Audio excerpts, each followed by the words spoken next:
Ikke at sige noget forkert, men for at tage det direkte, således at I får et reelt billede af, hvad der egentlig skete. Da Walids budbringer han kom til profetens moské i Medina, der finder han Imam Hussein a.s.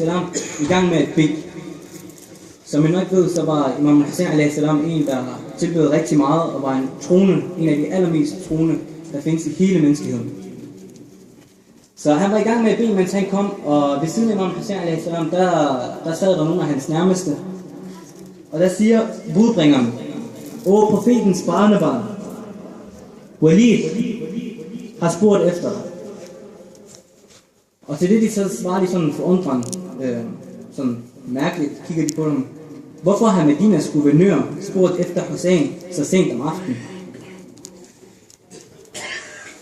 De havde så en længere samtale, og da Imam Hussein han var færdig med hans salat, der vidste han udmærket godt, hvad der var sket.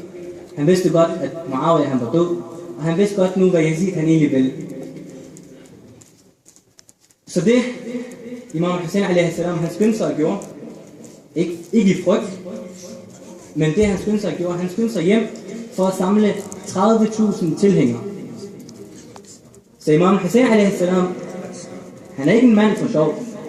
Der var rigtig mange, på trods af, at der var mange, der var fjender af Ahlul-Bayt, så var der mange, der støttede ham. De 30.000 tilhængere, de blev informeret omkring, hvad der er sket med Muawiyah, han er død, hvad der nu kommer til at ske. Og samtidig, der bliver de bevæbnet. Og når jeg siger bevæbnet, så kan det godt være, at nogle af drengene her begynder med at tænke på AK-47, og jeg ved ikke hvad, som vi kender fra Counter-Strike.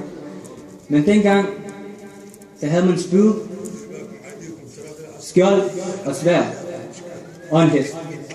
Det var sådan, man gik i krig.